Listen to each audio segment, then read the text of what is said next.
ఆంధ్రప్రదేశ్ రాష్ట్రంలో జరిగే కుంభకోణం, విద్యుత్ కుంభకోణం, మనం రోజు పేపర్లో లిక్కర్ స్కామ్ గురించి చదువుతున్నాం, కానీ దీనికంటే ఇది ఎన్నో రెట్లు పెద్దది. 10,000 కోట్ల రూపాయల స్కామ్. ఇది గత వైసీపీ ప్రభుత్వంలో మొదలై ఈనాటి కూటమి ప్రభుత్వంలో కూడా కంటిన్యూ అవుతుంది. ఈ దోపిడీ ముఖ్యంగా 5 స్టెప్పులలో జరుగుతుంది. ప్రభుత్వం ఎప్పుడు విద్యుత్ పరికరాలు కొన్నా వేల కోట్ల విద్యుత్ పరికరాలు, ట్రాన్స్ఫార్మర్లు, కండక్టర్స్, పోల్స్, సబ్స్టేషన్ల నిర్మాణాలకు అవసరమైన ఇతర సామగ్రి కొన్నప్పుడు వారంటీ అడుగుతుంది. 5 సంవత్సరాలు వారంటీ, స్మార్ట్ మీటర్ అయితే 9 సంవత్సరాలు, 10 సంవత్సరాలు వారంటీ. ఈ సప్లై చేసేవాళ్ళు వారంటీ ఇవ్వాలి. అయితే సప్లై చేసిన తర్వాత వారంటీ ఇచ్చిన కంపెనీలు దివాలా తీయటము, ముఖం చాటేయటం చేస్తాయి. కాబట్టి ప్రభుత్వాలు బ్యాంకు గ్యారంటీ అడుగుతాయి. ఒక 10 కోట్ల రూపాయల సామగ్రి కనుక ఒక డిస్కామ్కి ఒక కంపెనీ సరఫరా చేస్తే 10 కోట్లకి 1 కోటి రూపాయల గ్యారంటీ ఇవ్వాలి. బ్యాంకు గ్యారంటీ అంటే మీ ఆస్తులో డబ్బో బ్యాంకు దగ్గర కుదవబెట్టాలి. ఎప్పుడు వారంటీ పీరియడ్ అయిపోయేదాకా.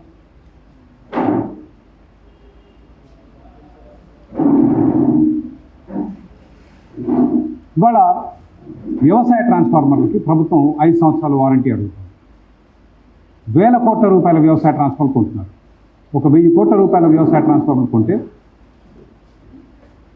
100 కోట్ల రూపాయల గ్యారంటీ ఇవ్వాలి. వైసీపీ ప్రభుత్వం టెండర్లలో కండిషన్లు మార్చి గత ప్రభుత్వం 2014-19లో టీడీపీ ప్రభుత్వంలో మీరు స్పష్టంగా చూస్తే 10% గ్యారంటీ అని మీరు చూడొచ్చు. అక్కడ ఎవరైనా ప్రభుత్వానికి కరెంటు సామగ్రి సప్లై చేస్తే 10% కాంట్రాక్ట్ విలువలో 10% బ్యాంకు గ్యారంటీ ఇవ్వాలి. ఫాస్ట్ ఫార్వర్డ్, ఇది 2018లో టెండర్ నెంబర్ 65. వైసీపీ ప్రభుత్వం 2023-24లో వచ్చిన టెండర్ నెంబర్ 34లో మీరు చూస్తే 20 కోట్లు ఎవరైతే ప్రభుత్వం దగ్గర డిపాజిట్ బ్యాంక్ గ్యారంటీ పెడతారో మీరు ఎంతైనా వ్యాపారం చేసుకోవచ్చు. ఇది దానికి అంతు లేదు.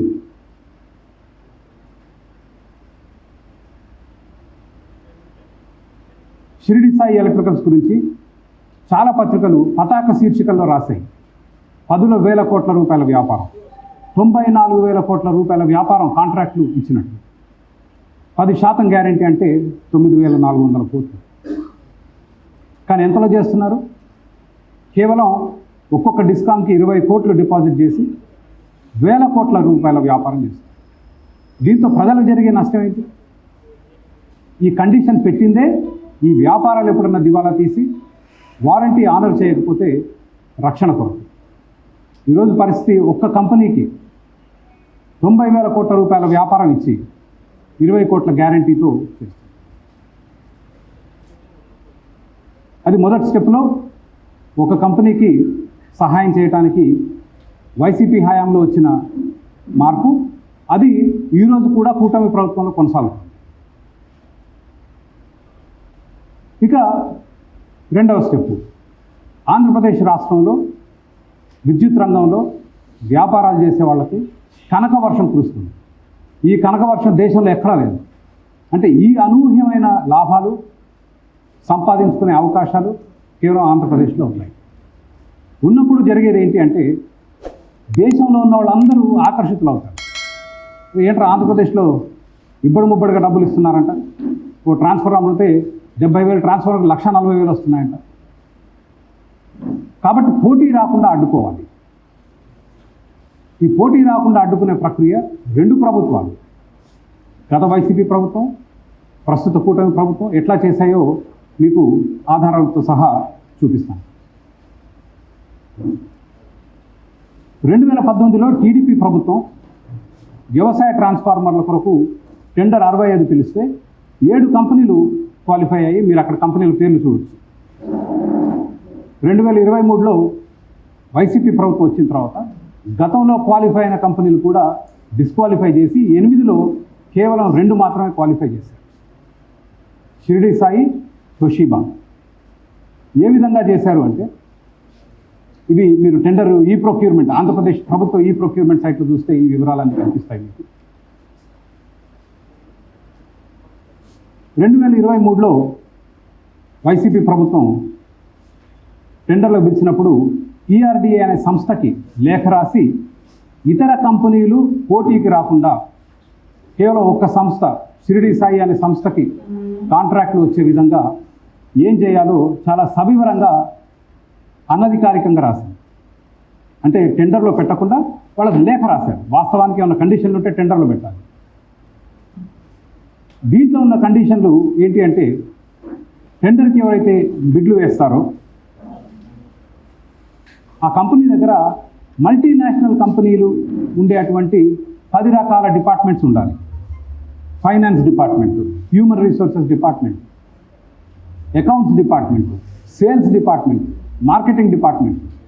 ట్రాన్స్ఫార్మర్లు అమ్మే కంపెనీలు మధ్య చిన్న తరహా కంపెనీలు ఏవి కూడా వీటికి అర్హులు కావు.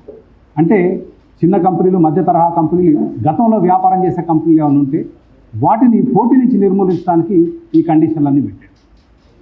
దాని తర్వాత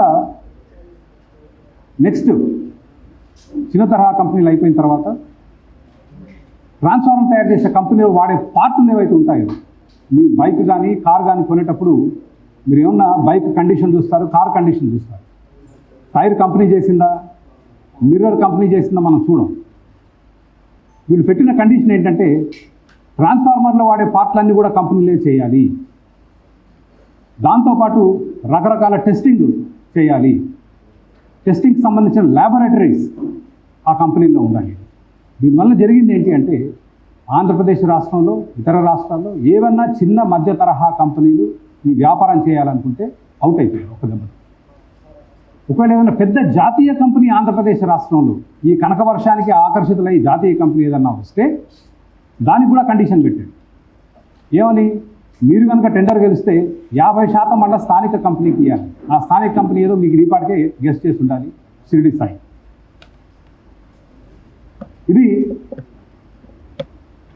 గత వైసీపీ ప్రభుత్వం జరిగితే, ఇప్పుడు జరుగుతున్న కూటమి ప్రభుత్వం అప్పుడు దొంగచాటుగా ఈఆర్డీ అనే కంపెనీకి రాసిన లేఖలో ఉన్న వివరాలన్నీ ఇప్పుడు టెండర్లో పెట్టి బహిరంగంగా ఈ కండిషన్లన్నీ పెట్టి ఎవరు పోటీకి రాకుండా అడ్డుకుంటారు.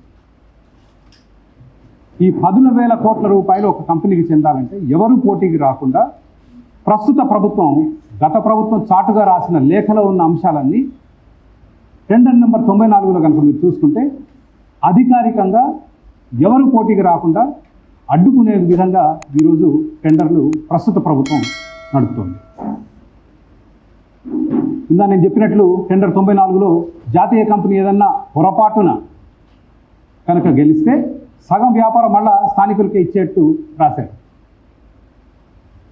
దీని పర్యవసనం ఏంటి? పర్యవసనాలు మీరు చాలా స్పష్టంగా ఇక్కడ చూడవచ్చు.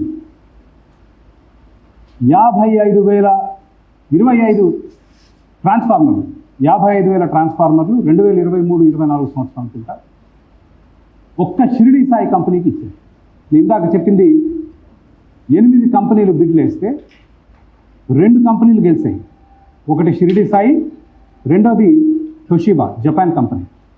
మీరు అనుకుని ఉండొచ్చు, జపాన్ కంపెనీ ఆహా చాలా గొప్ప కంపెనీ, పెద్ద కంపెనీ, పేరెన్నిక గన్న కంపెనీ, నాణ్యమైన ఎలక్ట్రిక్ పరికరాలు సప్లై చేసే కంపెనీ. ఎన్ని ఇచ్చారో చూసారా? 1,600. ఊరికే పేరుకే మభ్యపెట్టడానికి ఒక్క కంపెనీకే ఇవ్వట్లేదు, వేరే కంపెనీలు కూడా ఇస్తున్నామని చెప్పడానికి ఇంకో కంపెనీని యాడ్ చేసి వాళ్ళని క్వాలిఫై చేసి వాళ్ళకి 1,600 ఎంగిలి మెతుకులేసి 55,000 ట్రాన్స్ఫార్మర్ ఒక షిరిడి సాయికి సప్లై చేసి. అంటే ఇది ఒక పెద్ద ప్రాసెస్.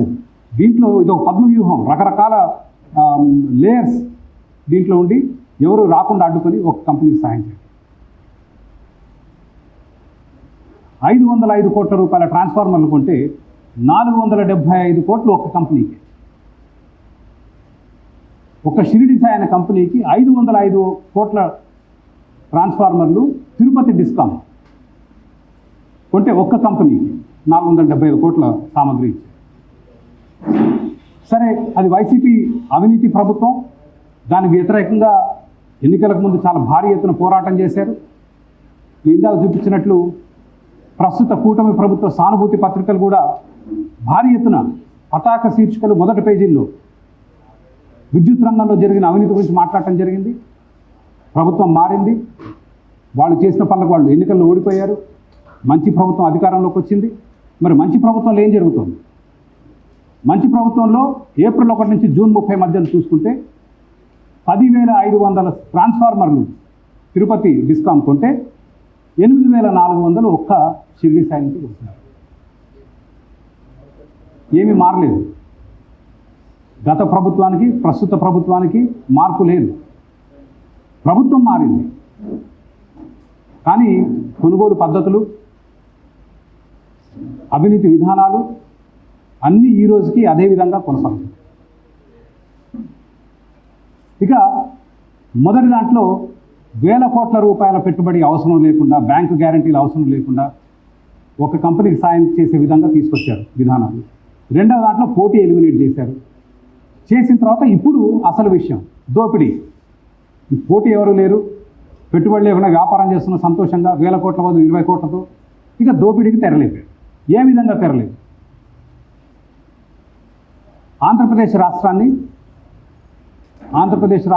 25 kV ట్రాన్స్ఫార్మర్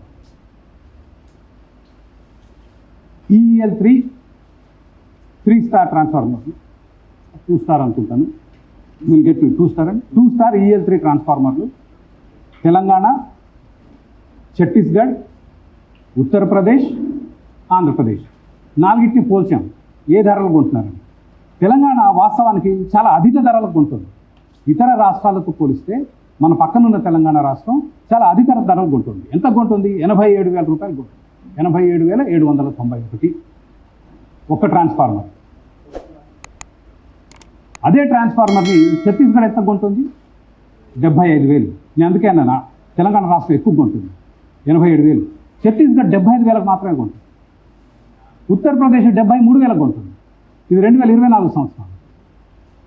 ఆంధ్రప్రదేశ్ చెప్పాగా కనకవర్షం 1,19,000, వాస్తవం 1,39,000 కూడా కొన్నారు.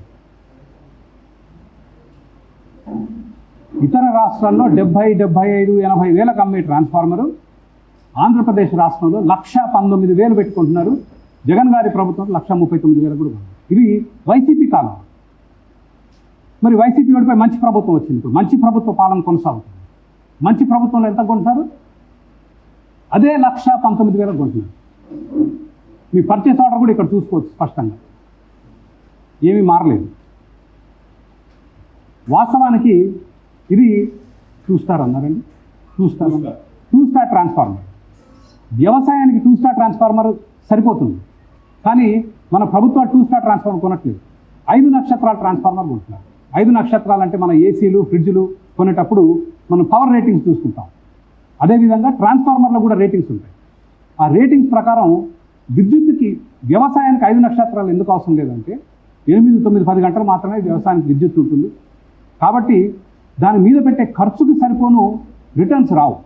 కాబట్టి ఇతర రాష్ట్రాల్లో, దేశంలో మీరు ఎక్కడ చూసుకున్నా కూడా ప్రభుత్వాలు 5 నక్షత్రాల ట్రాన్స్ఫార్మర్లు కొనరు.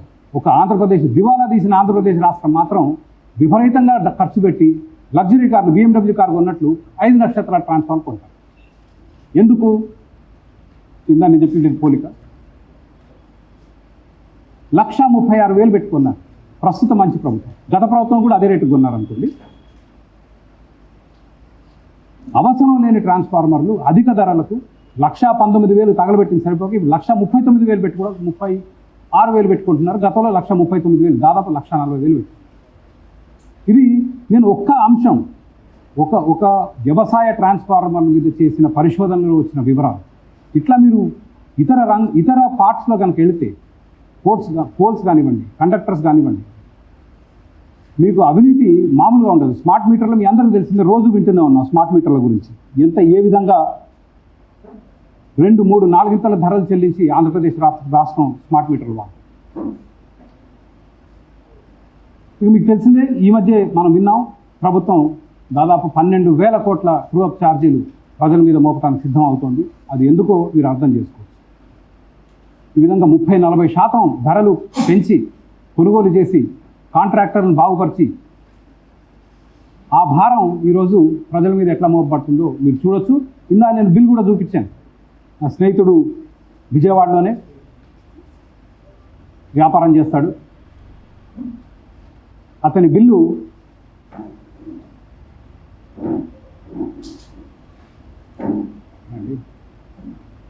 20,000 రూపాయలు ఇక్కడ వ్యాపారం చేస్తాడు విజయవాడలో, 15,000 రూపాయల బిల్లు వచ్చింది. యూనిట్కి 14 రూపాయలు కడుతుంది. యూనిట్కి 14 రూపాయలు కట్టి వ్యాపారం చేయటం అనేది చాలా అసాధ్యమైన విషయం. మీకు తెలిసిందే, ఆర్థిక రంగానికి వ్యాపారాలకి తక్కువ ధరకు విద్యుత్తు దొరికితే కానీ లాభాల బాటలో పయనించడం చాలా కష్టం. ఆంధ్రప్రదేశ్ రాష్ట్రం యాజ్ ఇట్ ఈజ్ ఈరోజు వ్యాపార పరంగా ఆర్థిక పరంగా వెనకబడి ఉంది.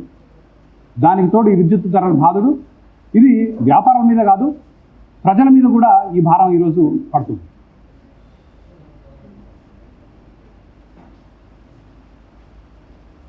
ఇక 4వ స్టెప్పు, బ్యాంకు గ్యారంటీలు లేకుండా, పోటీ లేకుండా దోపిడీ అయిన తర్వాత ఈ ట్రాన్స్ఫార్మర్లు ఎప్పుడైతే డెలివరీ జరుగుతాయో ప్రభుత్వం ఇన్స్పెక్షన్ చేయాలి. చట్టాల ప్రకారం, రూల్స్ ప్రకారం. మీ అందరికీ తెలిసిందే, ఒక ఎలక్ట్రిసిటీ డిపార్ట్మెంట్కి వెళ్ళి ఒక ట్రాన్స్ఫార్మర్కు, ఒక కరెంట్ కనెక్షన్కు మీరు అప్లై చేస్తే వారాలు, నెలలు తిప్పుతూనే ఉంటారు. ఆశ్చర్యకరమైన విషయం ఏంటంటే, షిరిడి సాయి 1000 ట్రాన్స్ఫార్మర్లు డెలివరీ చేస్తే ఉత్తరం రాశారు హెడ్ ఆఫీస్ నుంచి కింది ఆఫీస్కి ఇన్స్పెక్షన్ చేయమని. ఇన్స్పెక్షన్ నాకు సరిగ్గా కనిపించడం లేదు, మీకు దూరం నుంచి మీకు కనిపిస్తుంది తారీఖు. ఇన్స్పెక్షన్ చేయమని ఉత్తరం వచ్చిన రోజే, కరెక్ట్గా అదే రోజు 1000 ట్రాన్స్ఫార్మర్లు ఇన్స్పెక్షన్ చేయాల్సిన అవసరం ఉంటే దాంట్లో చట్టం రూల్స్ ప్రకారం, రెగ్యులేషన్స్ ప్రకారం 10% అంటే 1000లో 100 ట్రాన్స్ఫార్మర్లని మనం ఇన్స్పెక్షన్ చేయాలి. అధికారులు, ఎలక్ట్రిసిటీ అధికారులు 100 ట్రాన్స్ఫార్మర్లు ఇన్స్పెక్షన్ చేసి 24 రకాల టెస్టులు, 11 రకాల ఇన్స్ట్రుమెంట్స్తో టెస్టింగ్ చేయాలి. చేయడానికి కనీసం అంటే బాగా వేగంగా చేసినా కూడా 3-4 రోజులు ఇన్స్పెక్షన్ చేయడానికి 100 ట్రాన్స్ఫార్మర్లు. అవి బిగించి మళ్ళీ చల్లబడాలి. హీట్ రైస్ టెస్ట్ అని ఇంకోటి ఉంటుంది, అది 12 గంటలు పడుతుంది ఒక టెస్ట్ స్టార్ట్ చేసిన తర్వాత. ఉత్తరం వచ్చిన రోజు అయిపోయింది అన్నారు ఇన్స్పెక్షన్.